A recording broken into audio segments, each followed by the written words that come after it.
Domestic violence is a pattern of cohesive and controlling behaviors that one person uses to gain control and power. Domestic violence is verbal, emotional, mental, psychological, and physical abuse. Domestic violence occurs through all levels of society.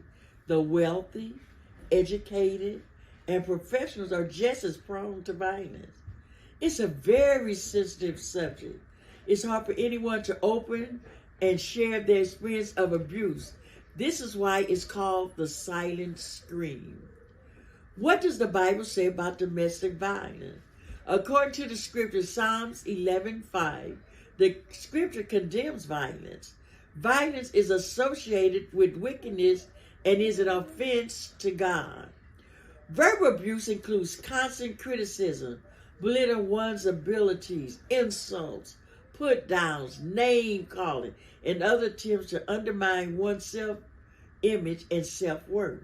Threats are another form of verbal abuse, and emotional, mental, and psychological abuse as well, and take the form of direct threats of harm to the victim. Emotional, mental, and psychological abuse includes controlling and limiting one's access to friends, school, work, family, forced isolation, and imprisonment. Suicide, threats, stalking, blackmail, and destruction of pets and or property can also be examples of emotional, mental, and psychological abuse. Physical abuse includes attempting to inflict, or threats to inflict physical injury. Physical abuse is almost always coupled with verbal and emotional abuse.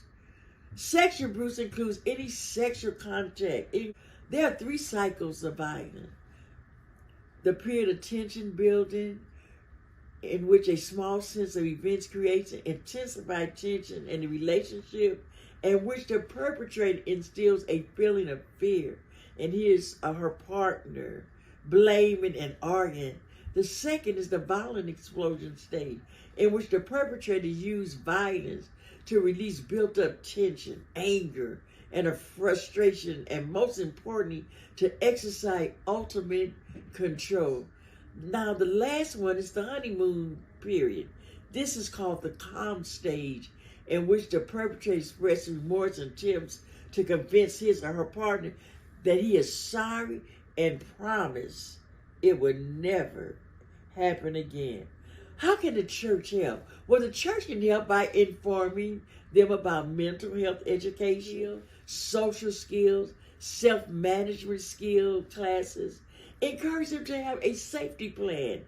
Call the domestic violence hotline. That number is 1-800-978-3600, or you can dial 211